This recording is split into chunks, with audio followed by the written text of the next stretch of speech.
Can you hear me now?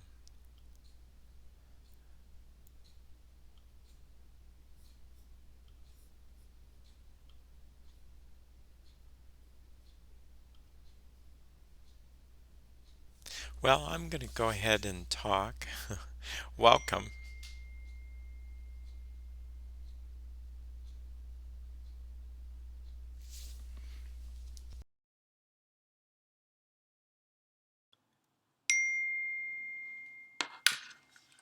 So, I'm not going to use the headset. This is the week of more technical difficulties, it appears to me. I was doing a streaming for a church, could not get it connected, just not enough bandwidth. I saw 15 people waiting. I couldn't do anything. I was pushing buttons, plugging in plugins. It's been quite a week. This has been the week of masks. I put out some masks on the welcome screen. Had a friend make them. It's really kind of cool to see people rise up from the ashes, so to speak, and to come up with something pretty cool.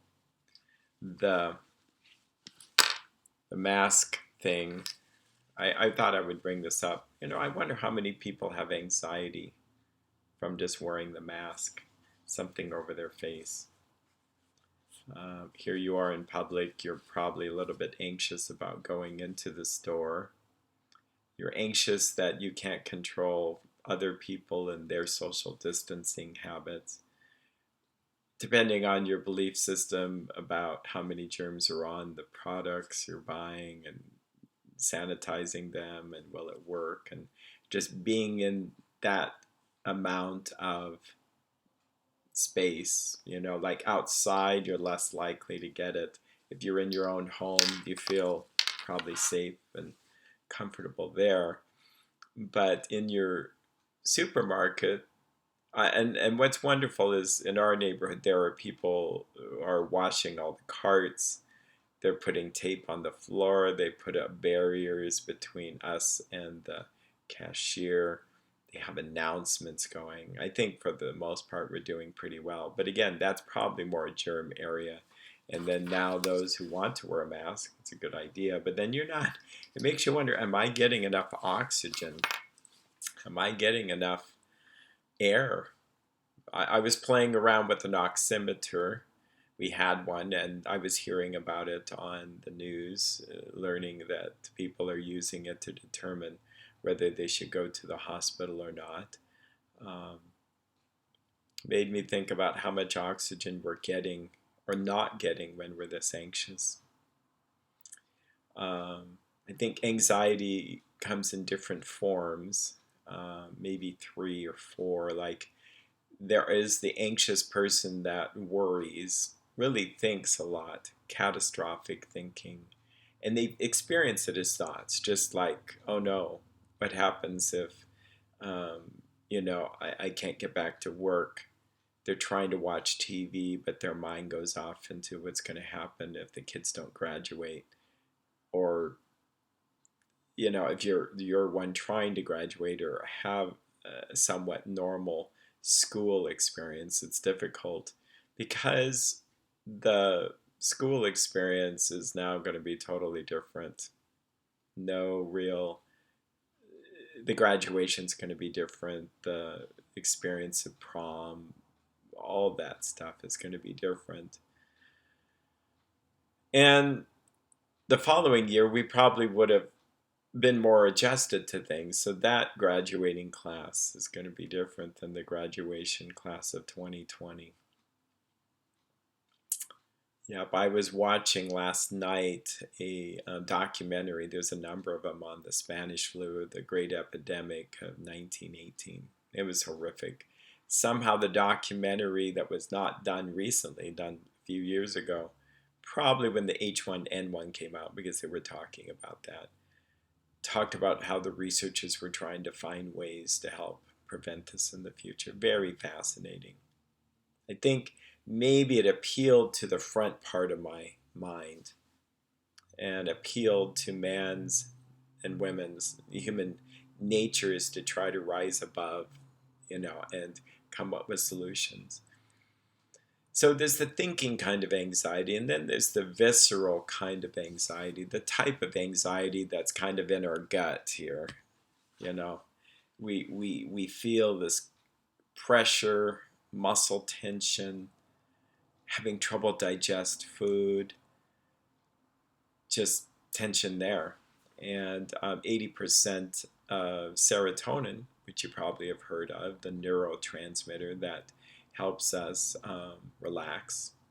It's inhibitory neurotransmitter, meaning it slows the nerve impulse down, slows things down. 80% of it is in our gut. That's probably some of us might be stress eating, which I included. I was talking with someone today. It's like, chronic stress can raise blood pressure. It can affect heart.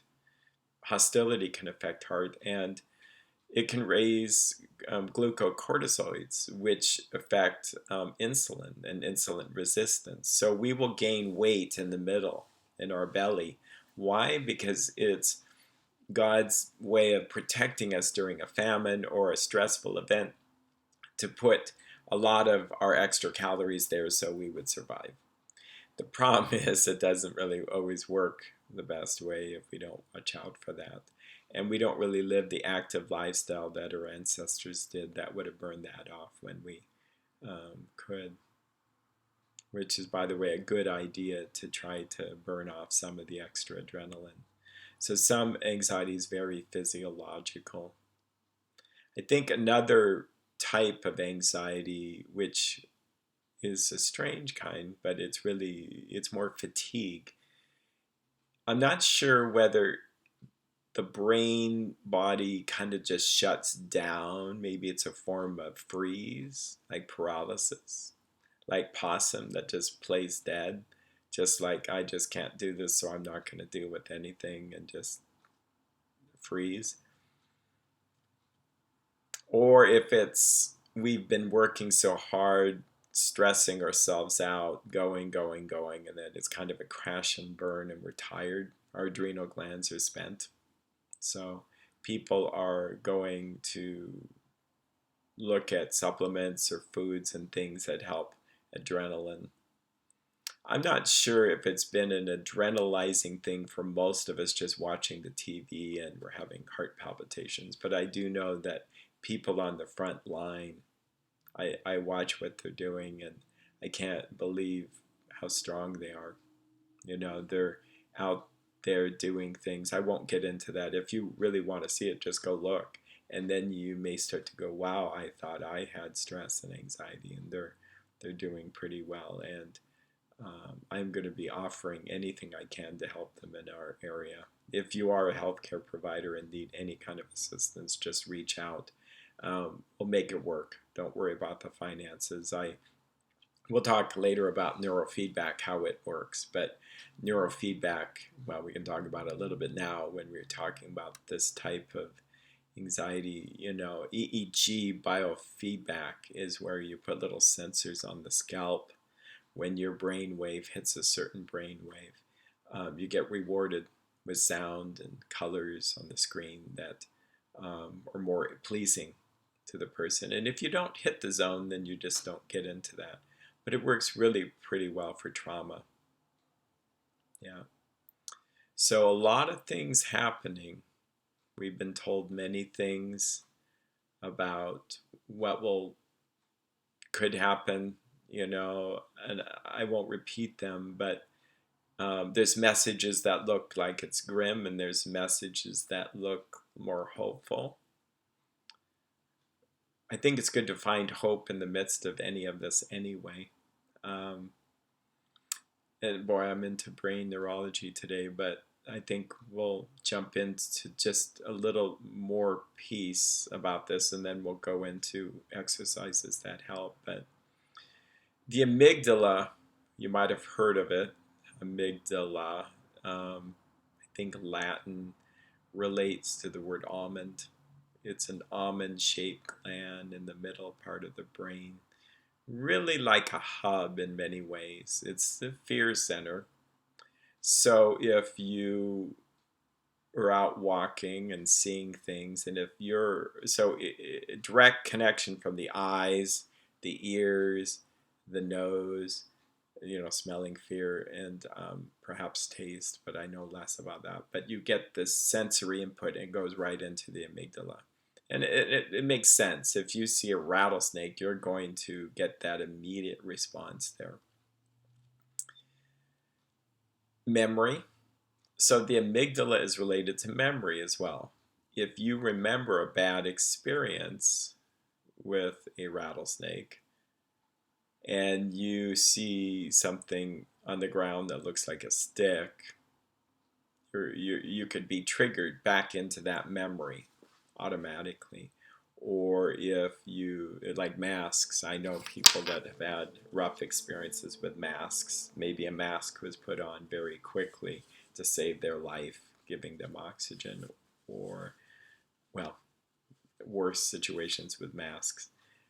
It can trigger those old memories. Any kind of trauma triggers all trauma. If we haven't healed from some of the past trauma, and trauma is something that we experience that makes us feel like we're going to die, that we're going to be hurt, we feel out of control, we feel panic stricken, we feel like this is unreal, I can't even believe this is happening. If we experience an event, say like today, it triggers all that old feelings of feeling out of control, not feeling good.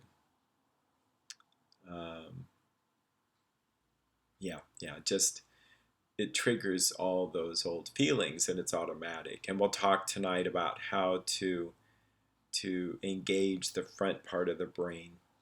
For instance, the most simple way to think about this is that if you're having an experience and you walk along a trail and you then experience I'm getting back to the right screen here. You see something out of the corner of your eye and you start to get a panic. The front part of the brain is the part that tells you it's not a rattlesnake, it's a stick. Okay? That's what calms you down. So if you just and we talked last week about how the amygdala, the limbic system can be triggered by the media. And it's designed that way. If I go on a roller coaster, I'm not trying to have an intellectual experience. If I go to a scary movie, I'm not trying to intellectualize that and go, wow, this is just actors. Wow, that acting's so good. The lighting is so good. I'm not going to have the limbic response. By the way, I don't really tend to go to them. I have enough in real life to trigger my limbic system without having to do that for entertainment. But here's the key with that is the people that do that know that that's what they're asking for. And so they're not traumatized. Yeah. Even though they're letting go of control by jumping in a cart and letting it go up and down, the experience is that I'm letting go. This is what I want and this is what I'm choosing. So take it a step outside where you don't really feel in control.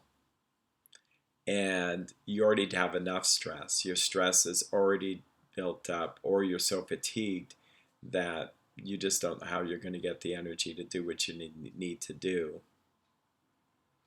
That's what we're going to talk about, is how do you do that. So I'm open to any questions. If people want to ask anything, I'll try my best. I'm a licensed therapist in Washington State with many years of experience with this, and I'm not perfect. I just kind of know what to do. So let's take the person who's fatigued.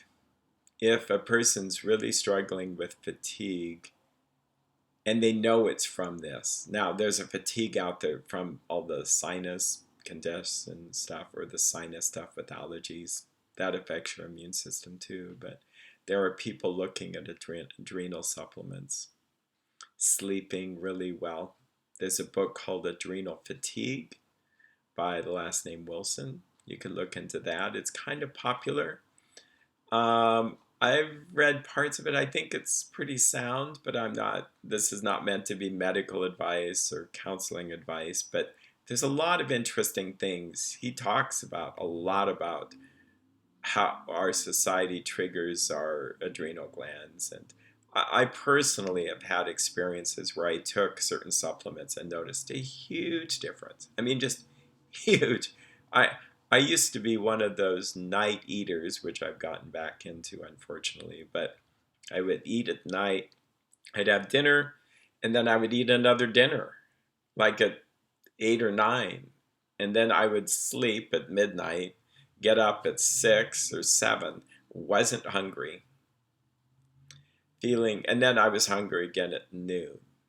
So what a physician told me is that my adrenaline system was off. I was getting a second wind because I was pushing the envelope there.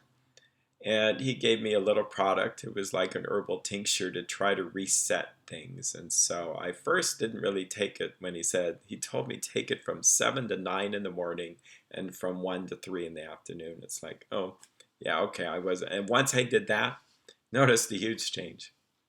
Weird. I did not crave that extra meal at night. I slept on an empty stomach, which is really the best way to sleep. It's just a different experience. Apnea and all that stuff gets shifted around because you're not trying to eat, and then sleep. I woke up hungry, like with the best hunger. Like I was ready to eat and I felt really good. And then noon, I didn't overeat because I had had a good breakfast. So it really put me back in sync. So I really am a fan of looking at circadian rhythm.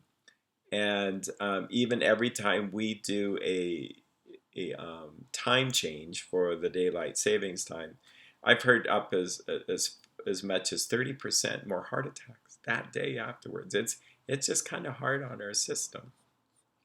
Yeah, so there's that. Holy basil or basil seems to have a powerful effect. Mexican yam is another type of supplement that seems to help with this, but I'm not a physician. It's something you could look at. B vitamins are really helpful, I would say. Like I'm not loading up, but having vitamins and making sure I'm getting my B vitamins. And this goes way back. Even the AA people, Bill Wilson, one of the founders, was really looking after he got sober from alcoholism, was really affected by anxiety and depression and these bouts of mood. And so he really researched the B vitamins. And then a little bit after that, it was suggested that mental illness could be affected by B vitamins. Well, that was hopeful, but it really didn't pan out. There's so many other factors. It probably is a micro factor. I do think that nutrients, supplements do get used up. We use these things up and we need more. Vitamin C is good for this. And if we're trying to help our immune system and stay strong, why not do this? If you can sleep and get really good sleep, that's going to help you, do better. Okay, the other kind of anxiety, the worrying, the thinking, that thinkaholic. Do I think more than other people? Do I prefer to think alone? Am I embarrassed by the level of my thinking? Are family members concerned about the level of my thinking? Do I think and drive? So if you replace the word drink with think, then you could play around with what would make an alcoholic, someone who drinks too much and has problems, with do I think too much? Yeah. Do I have no control over my thinking? Has thinking caused emotional problems? Have I tried to deny that I've had a thinking problem? So how do you stop? Well, there's probably 4 or 5 ways. There's one type of way that's very interesting, and it's probably the most dramatic, but I think it has some merit. It's called radical acceptance. it's this idea that you just radically accept that your worst fear could be. So if a person's afraid of dying, it's like, okay, so you die. And you just say that to yourself gently, okay, so I die. Maybe the thought was, I had a little cough. And then before you know it, you start to worry about, well, maybe this is the coronavirus. Maybe I'm going to be in the hospital. How am I going to pay the bills? My family's depending on me. Okay, so what? Okay, so I have the coronavirus. So I can't pay the bills. So then what?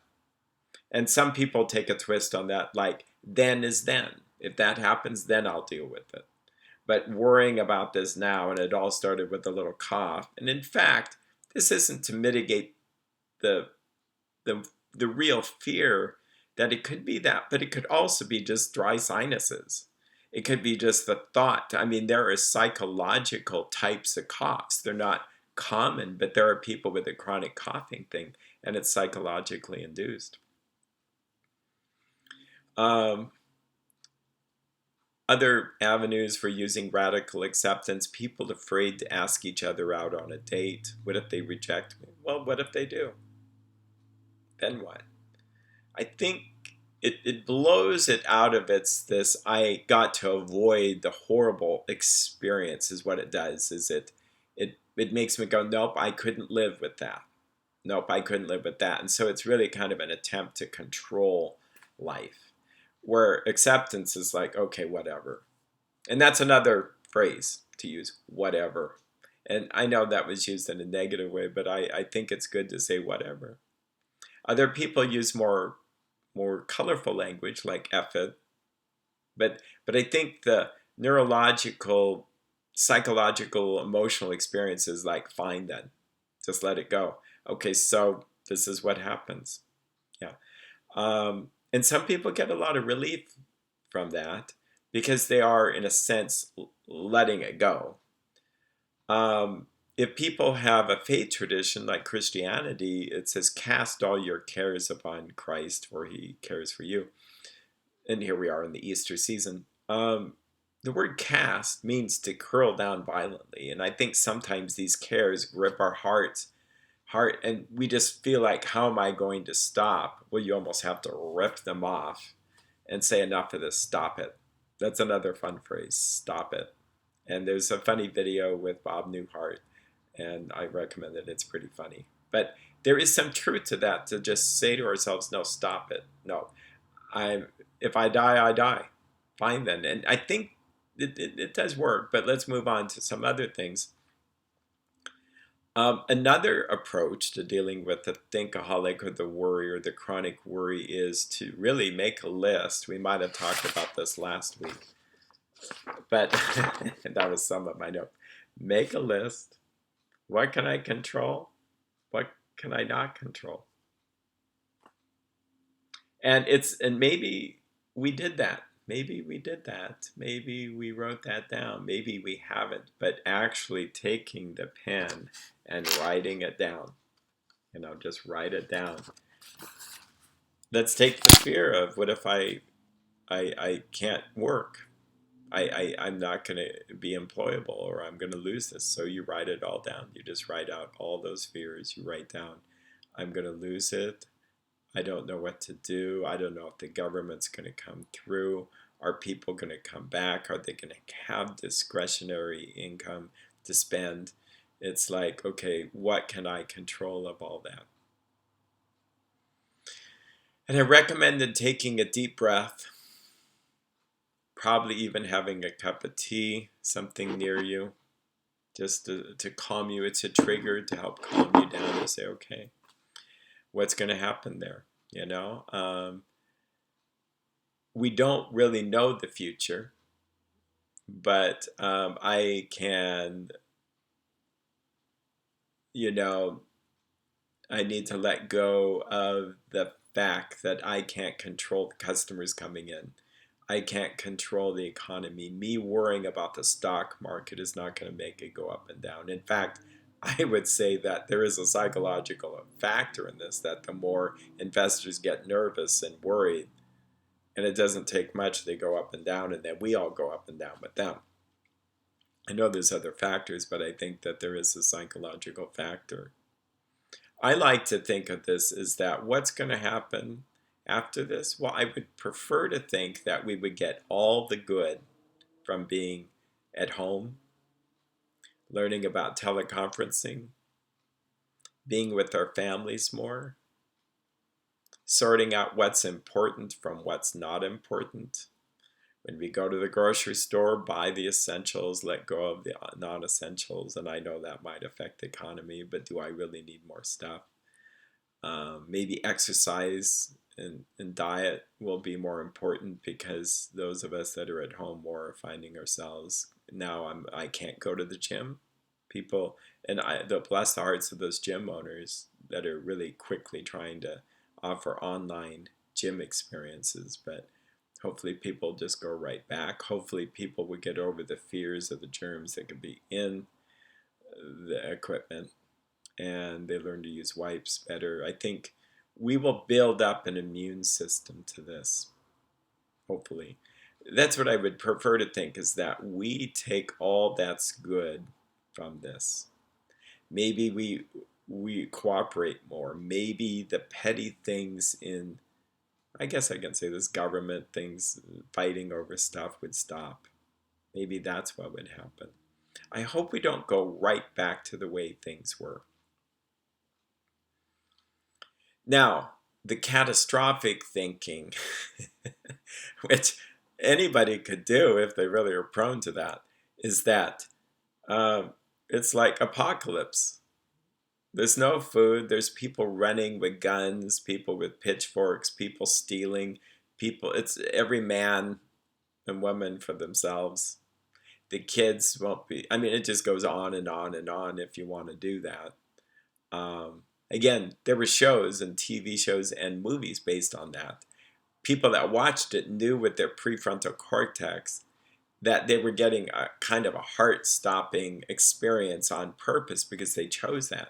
Then to see it in real life, not that it's the exact same thing, but parts of it are, which is really quite scary to us to see this on the news, and it almost makes it a little bit addictive, like we just got to see the next thing, what's going to happen. But is that really going to help me sleep? Is that going to help me lose weight? Is this going to help me with my adrenal glands? No, probably not. So I think when we watch the news, we want to balance it with solution and think of what the good is. So we talked about that last time, is writing out what's good that you can get from that. There's something about the act of writing that seems to generate new behavioral patterns in our brain. Really interesting. I think it also exposes and gets out the things that are bothering us. So I think it's very powerful. Some types of journaling you would want to save, some you throw away. But the things that you can control is I can think, what other job would I want to do? How could I take either the restaurant business or the entertainment business to a new level? I was in the grocery store today. I was kind of shocked. I saw, those red cups that you would see at a picnic, those plastic red cups that have a white inside, you know them. Party cups, I think they're called. I saw little shot glasses made from them, and I thought, huh. So someone's already quickly thought ahead that people are going to want to drink. They may want to drink hard liquor with shots, and they may want to protect themselves from the germs, as if the alcohol in the glass wouldn't have killed that. But anyway, I just thought that was fascinating. And someone is now going to make some money based on that. There's a lot of inventions that I've thought of. How nice it would be, like I went shopping today. I thought how nice it would be that maybe there's going to be a sprayer that sprays down the carts like they're doing.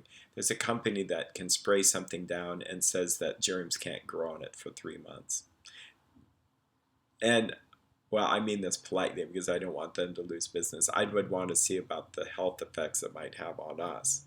But it's an interesting thought. If there's types of material that are antibacterial, antiviral. Those will probably be used in something. A mask that might have disposable filters. That might be really interesting. Door handles. This was my invention. I'm not sure it would fly, but to take a sponge that's very porous, like a car wash sponge, and you cut it in the shape of your doorknob or the door handle. You drill a hole in it and you slide it on, and then you spray it with, you soak it in some kind of hand disinfectant. The nice thing is when you open the door, you get a little treat of a hand sanitizer. And then you don't have to go run and do that. People that I was sharing it saying, yeah, but it could hold a bunch of germs too, a sponge, and once it wears off. So there may be, but that's the thing is either I'm going to sit and worry about things that are not in my control, or I can turn it around and do something productive. So, for instance, this week, I think I can share this, that I thought, what can I do for a surprise for people at my church? Like, if we're all going to be stuck at home, what can we do to make this a little bit better for them? And so I'm working on a project where we might go put little, we'll just say gift packages. Someone from church might be watching this, but gift little things and then mail them all. And I reached out to a company on the peninsula. Yeah, I think I'm just going to risk saying this. I think it's worth saying. So Live Like Candles. Live Like Candles. I have a question here, so I'm going to look at that. Live Like Candles, I've been buying their little beeswax candles and really like them a lot. And so from there, the neurofeedback permanent benefits are permanent. We'll talk about that and why that works. But yeah, I thought I'm going to call this business owner and I'm going to say, can you make these candles? Well, the lady was just very pleasantly surprised. Like, her business might be suffering. If we can help each other out, it warmed my heart to know that I'm helping keeping the economy going, and I'm willing to risk what little money I might have right now, but I think it's the right thing to do. I think we feel better physically when we're doing the right thing. I think and this seemed to be the right thing to do. It seemed to be an inspired thing to do, rather than to act victim-like. So we have a question here.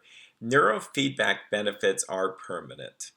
And how can we say that? Well, there's studies 20, 30 years longitudinally where we know that once the person's brain learned the skill, it keeps on doing that. And the symptoms never came back. So if someone had ADD, and I've seen this happen, and people with fear, like 7 years in and out of my office with fear, after neurofeedback, I don't see them anymore. Why? Because the brain, if it likes the experience, it keeps that experience. If it doesn't like the experience, it kind of shoos that away, and we learn about it like while they were a little bit too revved up or too slowed down. But it's like riding a bicycle. At the very first riding of the bicycle, you have no bearing. Like, you just go, who can do this? It actually makes you think, whoever invented the bicycle, how did they know that this would work? But it did. Once you're on it about 5 hours total, you just have to be on it long enough to be able to get the feedback. Then you got it. And you virtually can't unlearn it. So I would get recommendations are to find a qualified neurofeedback licensed professional. There's a lot on the internet. And I guess I can say this. I'm not trying to promote anything. I use a system called Brain Paint, like you're painting with your brain, and I found really good results with that. So you can look for a provider or reach out to me. Reach out to me, and I'll try to help locate one. Or I love talking about neurofeedback. I also have other videos on that on this channel, in fact. So weaving this back into our topic is that anxiety can be a habit. It can be a chronic habit we do. About 2/3 of all, I think, Americans struggle with anxiety, and they say they worry. Half of those people, so 1/3, worry about 10 to 50% of the time. The other third say they worry at least 8 hours a day. Those are the people I usually see. And it's not fun. No, it's not fun. And they seem to have been born this way. They may have learned this from their parents, but it's this false sense of control that if I worry about something, then most of the worries never happen. So then it's this false sense of me worrying about it helped me get the family back safely. Or I worry incessantly these next 2 months and then my job comes back. Or I worry about the lab test and make sure that it comes back. And we try not to, but it just doesn't go anywhere. So one exercise, it's similar to the radical acceptance, is just being in the moment. Like really grounding yourself here and now. Well, we'll talk about the unhealthy ways we do that. Probably through distraction like eating. It grounds me. It puts me now in a state of eating something and it's putting me in my body because I'm eating the pizza or whatever.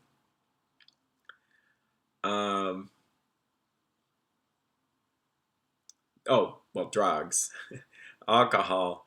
I'm not saying that in and of itself is a problem, but I'm saying that for those that use that to try to alter their mood, that's what they're using it for. Spending.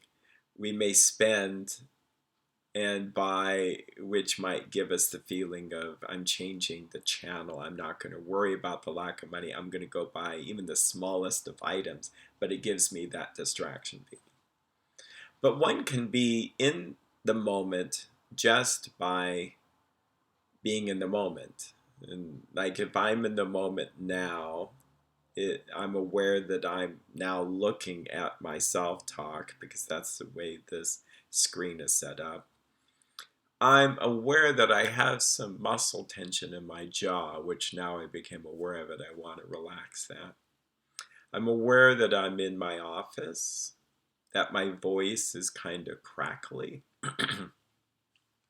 So I'm going to be more in the moment by taking a sip of something here.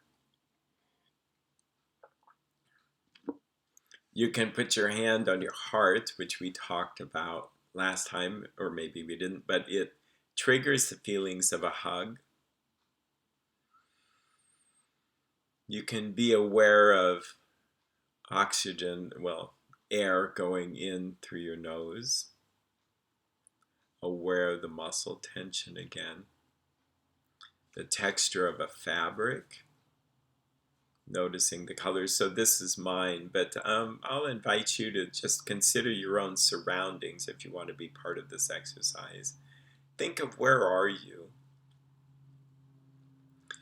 You might notice the temperature of the air, whether it's warm or cold or cool. With your next breath,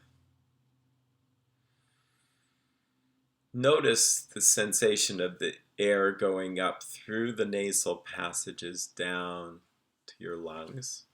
Notice if your stomach moved or your belly moved. You can notice your feet, what's happening with your feet, what's happening with your digestion. Maybe you've eaten, maybe you haven't. You can check in there. So they call this mindfulness, and I smile because I really wonder if that was the best word. I guess I'll do this little side trail here, but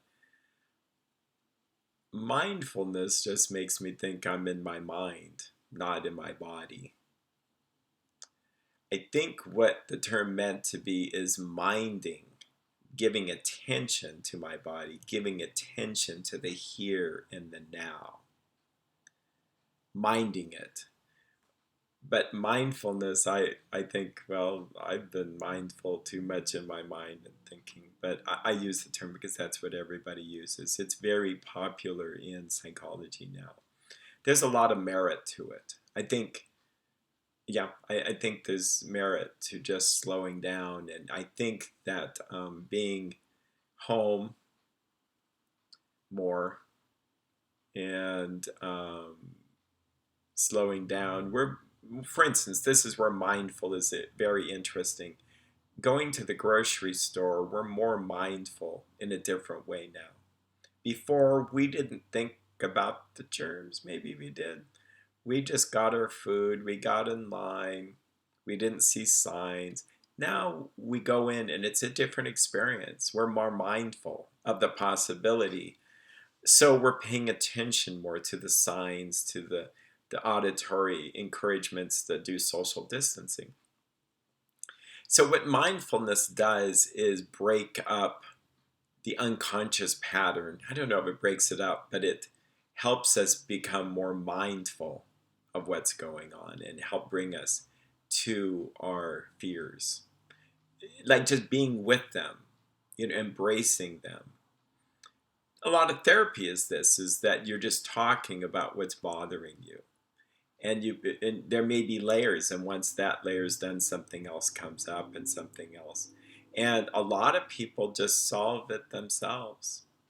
I tend to talk a lot in therapy, giving people a lot of information, but mindfulness is really useful. If we committed to like 15 minutes a day, and this wouldn't be prayer, that's a good idea to do as well, but mindfulness is just sitting.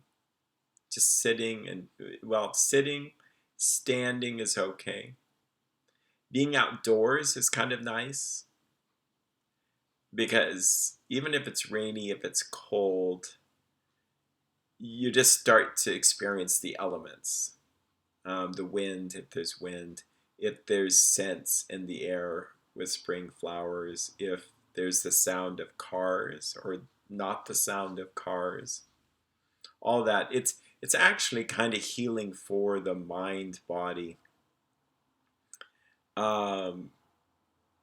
Associated with this is what Edmund Jacobsen, a pioneer in the field of relaxation, called progressive relaxation.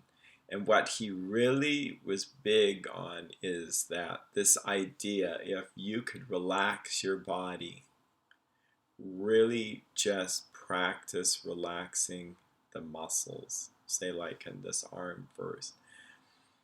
And they didn't use the word mindful, but that's kind of what it was, just paying attention. And it was as simple as this. Most people that do progressive relaxation aren't really doing it how he suggested it. By God's providence, over the summer, I just happened to get a book of his, You Must Relax. I will say it's a tedious process, but I could see this really, really working. And why does it work? So he suggested you can calm your anxiety, your anxious mind down by calming your body down. Many ways we do this: jump in a jacuzzi, jump in a nice warm bath. It's going to make I was going to say bathe yourself in alcohol and then you'll relax.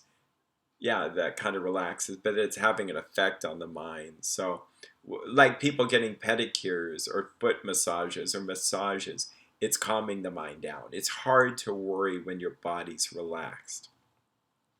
If you go to the ocean waves, those ocean waves crash in and out in an alpha rhythm. Your brain waves, speaking of brain waves, an alpha rhythm tends to sync up with that. It's hard to not slow down when you hear ocean waves. That's why sound devices that kind of help people sleep are all about that. In fact, there's some really good apps. One's called Headspace, I think, on this, and bless the heart of some of these companies, they're doing things to help people in the midst of this to calm down. It's just the doing of it. But if you go to your favorite outdoor place, and here's the thing, it may shock you because there's no one there, and we're supposed to stay at home, so I'm not trying to encourage people to break with what we're being encouraged to do, but calming the body down tends to have an effect on the mind. And I started practicing this, and it does work. I'm not really good at it. I'd say I'm maybe 20% there because I think there's so much more to learn.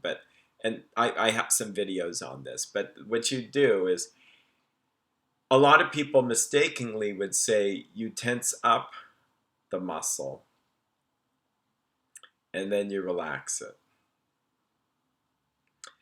And then I did that actually as a kid because I struggled with worry. I got the book, but I got some derivative of the book. What he was just trying to get the person to experience is the difference between tension, and he talks lots about tension. And he would say, notice the tension. Now, say like I'm lying down, but notice the tension in the arm, the wrist, the hand, and then no tension. It actually looks funny that I'm doing that. Same thing with your arms. And he would have you practice 3 or 4 or 5 days just with one hand. And then the next 5 days with this hand. And then with just this up and down. And it was very precise. And I could see why it would work.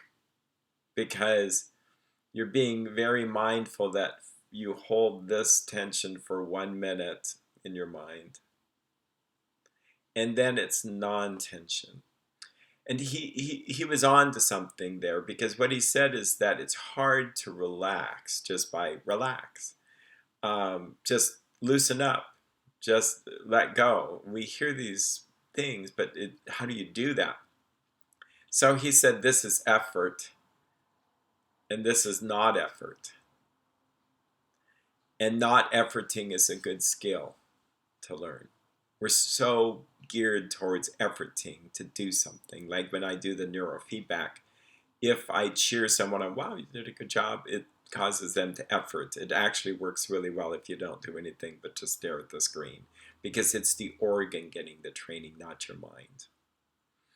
So when I practice this, and I practice this before I go to bed, say like I have anxiety that's crept into muscle tissues, it is just really causing me some not good sensations.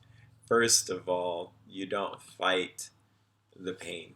You accept it. You say, okay, it's okay. I'm going to live through this. I'm going to get through this. It's temporary. Yes, my back's spasming, and I've had enough muscle aches and pains where the more you think about it and you go, oh my gosh, I want to be able to move. What if I can't do this and this? It really will cause worse of a problem than, okay, fine. If I have a spasm in an airport restroom and I can't get up from the toilet and I miss the plane, so be it. And see, that's the catastrophic mind. That's those thoughts, and when you accept it, it's like, fine then, whatever. And then it kind of goes away. Go figure. Rather don't figure. See, you're not figuring anything out. But learning to tense up the muscles, this actually does work. Works really well. And so now this is maybe an offshoot, but if you tighten up your muscles, that's mindful, because now what I'm feeling is a fist, or I can clench my jaw on purpose, then relax it. Yeah, it gives you something you can control. And then when you let go, it's more profound. I found that even with anxiety, this is a third approach. So we talked about physiology and supplements and stuff to help with fatigue and exercise and sleep. Thinking, the radical acceptance approach, and then we've done a little bit of this body relaxation approach. But with anxiety, if you just allow yourself to experience so much anxiety, just come on, bring it on. Really try to feel that panic. Try to feel the stress. Try to worry. Just get every worry out. You can worry for a short amount of time. Set a limit. It maybe is like 2 minutes. And in fact, I would go so far as to say set a timer on your phone, and you tell yourself, look, if you're going to have a panic, if you're going to worry about this, worry. Just go ahead, and I know that that is not what we're trying to achieve here, but temporarily, it's not just simple reverse psychology. There's a reason why this works. You just tell yourself, I'm going to worry and feel as stressed as I most possibly can for the next 2 minutes. When those next 2 minutes are over, then I'm done. Why does this work? Well, because anxiety is so much about trying not to feel afraid. That's what makes it so anxious. Actually, I'd say it's half of it that we're trying to avoid the very scary thought, the scary ladder, the scary speech we have to give, the scary diagnosis or whatever. And it's like, you know what, if I have it, I have it. Bring it on. And what happens is there's a sense that I'm in control by saying that these are the limits by which I'm going to think about this. And I think the front part of the brain, the prefrontal cortex, the dorsolateral cortex stays activated. It changes the experience. It's probably similar to I'm choosing to get on the roller coaster. I'm choosing to surrender and let go of this experience. There is an author Lucinda Bassett, who struggled with anxiety for a long time, wrote a book called From Panic to Power. She talks about how she was on a ski lift with a woman, and it's amazing that Lucinda was on a ski lift. And I think this is a true story. I think I'm going based on memory. So Lucinda, if you're out there and I'm not correctly telling the story, please forgive me and correct the story. But I think she's on a ski lift, and this woman is sitting next to her, and she just happened to go 2 times down. And this woman was going, woohoo, and screaming and having fun. While Lucinda was probably not having so much fun. She asked her, aren't you scared? Aren't you really frightened? And the lady says, well, sure, but I think of it as excitement. It's exhilarating. And it's how she coded the experience in her brain. I started doing this when I didn't want to go down a water slide. I did, but I didn't. It was that back and forth. And I realized if I screamed all the way down, I actually had fun. Screaming is a form of letting go of control.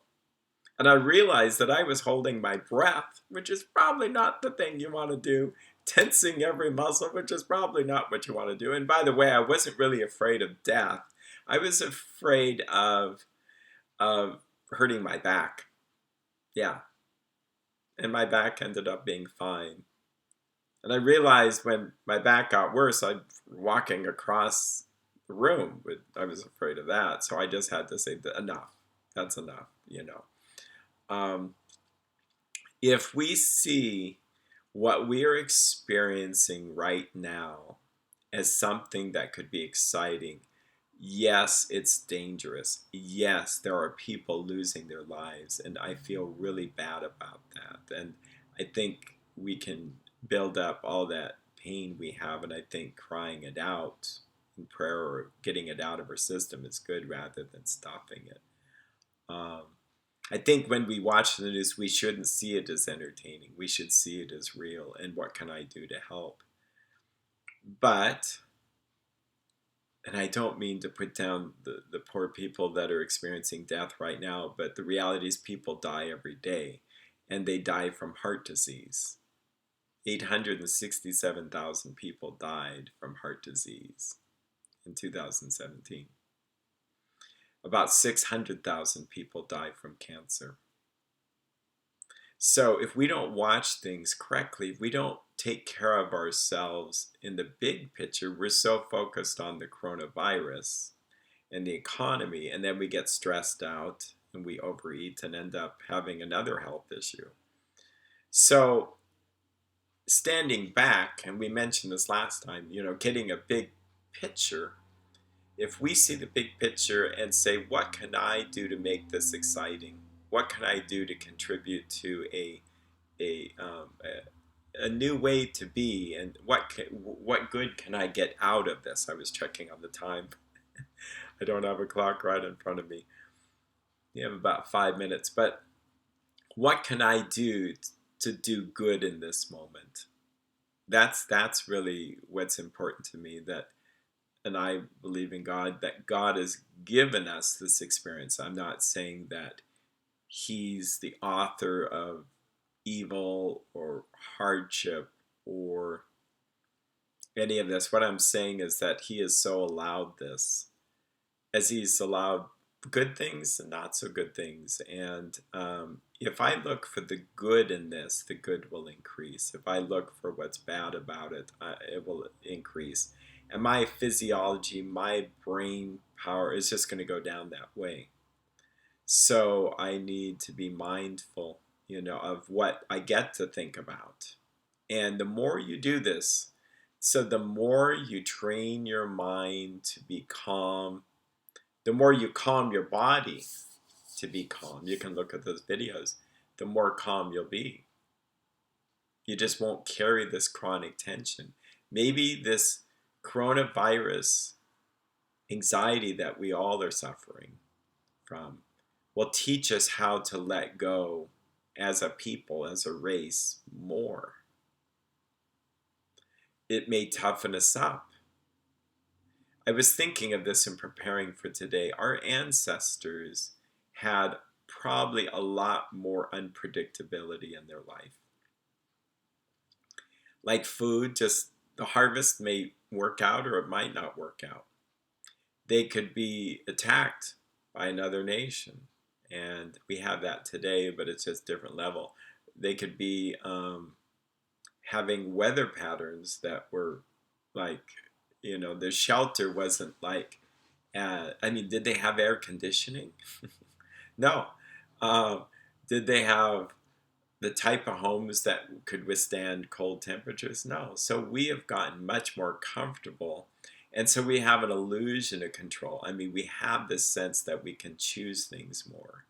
And so something like this hits us and we feel like, oh my gosh, we're scrambling trying to fix something. But maybe my grandparents who went through, well, my great-grandmother was born in 1896, so she went through the 1918 epidemic. My grandmother and my mother went through the Great Depression. My dad went through the Great Depression. My grandfather immigrated from Sweden as a 16-year-old by himself. Now just came over to America. That's taking a risk. Was he fearful? Probably, but he probably saw it as excitement and opportunity. By the way, he didn't know the language. There's another, and we have people that don't know the language that in the country they're in anyway, and so they have that anxiety, but they just work through it. I think that's the biggest takeaway I would want to leave you with tonight, is that it's what you want to make of this, really. It's really what you want to make of this. And I think really good things can come out of this. I'm positive about that. Even if we should see darker times, we'll just have to deal with that as well. We will, and we can. Because this is a God-given ability to choose what meaning our suffering takes.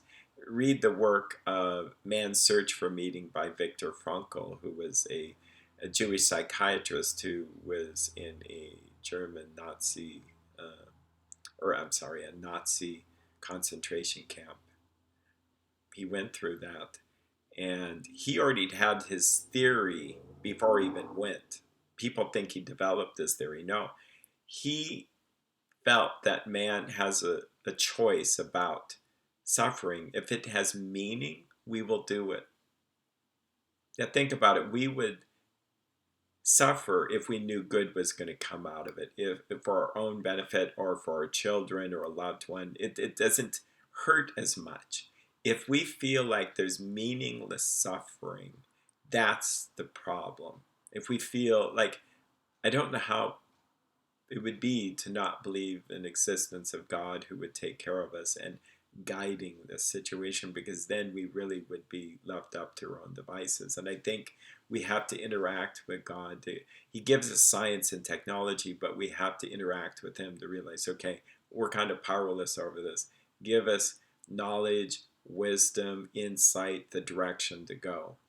The power to empower us when we are fatigued to reach out to him. So with that, I wish you all the good that can happen to you. I look forward to seeing you next week. It'll be an Easter for some of you out there on the Western calendar. For those that are Orthodox, it'll be Palm Sunday, and then the following week will be Easter. So I wish you a blessed Easter. And you might consider what we're going through and how it relates to what the people went through during the first Easter and resurrection, the uncertainty, the doubt, the fear. We can use this for our spiritual benefit. So you take care. God bless you. Look forward to seeing you later.